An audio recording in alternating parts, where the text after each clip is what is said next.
আমি প্রথমে বলে রাখি, ভিডিওটা কেউ সিরিয়াস ভাবে নেবেন না, এটা শুধু বিনোদনের জন্য তৈরি করা হয়েছে।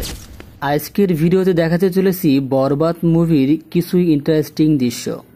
ভিডিও শুরুতে এই মহিলাকে যখন এই ভিলেনটা মারে তখন কিন্তু মেয়েটা আলমারির সাথে ধাক্কা খায় সোজা হয়ে। তারপর মহিলাটি সোজা হয়ে নিচের দিকে পড়তেছে। তারপর দেখা যায় মেয়েটি সোজা হয়ে না পড়ে কাত হয়ে পড়তেছে। তার মানে কি, এখানে একটা মিস্টেক হয়েছে, সোজা হয়ে পড়ার কথা ছিল। এর পরের সিনে দেখা যায় নায়কের উপরে যখন ভিলেন গুলি চালায় তখন নায়ক একটা সাইনবোর্ড দিয়ে গুলিগুলো আটকায়। আর এই জায়গায় ভালোভাবে গুলির চিহ্ন কিন্তু দেখা যাচ্ছে, কিন্তু পরের সিনে দেখেন গুলির দাগগুলো গায়েব। আবার পরের সিনে দেখা যায় 4টে গুলির চিহ্ন। এখানে একটা মিস্টেক হয়েছে। তার পরের সিনে ফারহান যখন গাড়ি থেকে নামে তখন কিন্তু প্রত্যেকটা পুলিশের হাতে বন্দুক ছিল। তারপর ফারহান যখন উড়াধুরা গুলি চালায় তখন কিন্তু সামনে থাকা পুলিশ একটাও গুলি চালায়নি। কেন ভাই? তোমাদের হাতে তো পিস্তল ছিল, তাহলে গুলি ছুড়লে না কেন? ও, পরিচালক বলে দিয়েছে, তাই না? যখন সবাইকে মেরে ফারহান ভিতরে আসে তখন দেখতে পায় একটা মেয়ে দাঁড়িয়ে আছে, কিন্তু মেয়েটা পিস্তল হাতে গুলি ছোড়েনি। হয়তোবা ফারহানের অঙ্গভঙ্গি দেখে গুলি চালায়নি। তারপর ফারহান সাহেব কাজ সেরে চলে আসে।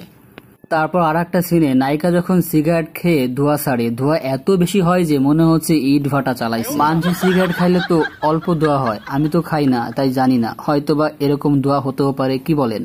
এরপরে সিনে দেখতে পাই মেয়েটা তার বাবার সাইকেলে করে পরীক্ষা দিতে যাচ্ছে। এখন আপনি বলতে পারেন যে আমি কিভাবে জানি যে পরীক্ষা দিতে যাচ্ছে, কিন্তু একটু আগে নায়িকার বোন নায়িকাকে বলেছে আগে মন দিয়ে ভালোভাবে প্রশ্ন পড়বি।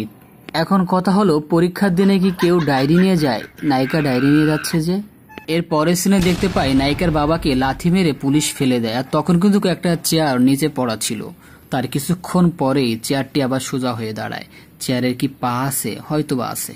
এর পরের সিনে দেখতে পাই নায়কের একটা ছবির উপরে কলম দিয়ে ক্রস কাটে, কিন্তু কলমের দাগই তো হলো না, তাহলে ক্রসটা কাটলো কার পর? এইখানে ভালোভাবে খেয়াল করুন, নায়ক যখন আহত অবস্থায় গাড়ির নিচ থেকে বের হয় তখন কিন্তু তার গালে কোনো কাঁচের টুকরো ছিল না, কিন্তু হাসপাতালে নেওয়ার সময় তার গালে কাঁচের টুকরো কিভাবে এলো? এটাই তো প্রশ্ন। এখন আমার প্রশ্ন, এগুলো এলো কিভাবে? প্রথমত ছিল না। ভাই এইদিকে খেয়াল করুন, নায়ক যখন নায়িকাকে গুলি করে তখন কিন্তু সে সামনের দিকে পড়ে। আমরা তো জানি গুলি করলে সে পিছের দিকে চলে যাবে, তাহলে সামনের দিকে কেন আসলো? ও, লাভ ইজ পাওয়ার, তাই না? যাই হোক বন্ধুরা, আমার চোখে যেটা ধরা পড়েছে আমি সেটা আপনাদেরকে বলেছি। এখন আপনাদের ব্যাপার, আর কেউ এই ভিডিওটা সিরিয়াস ভাবে নেবেন না। ধন্যবাদ।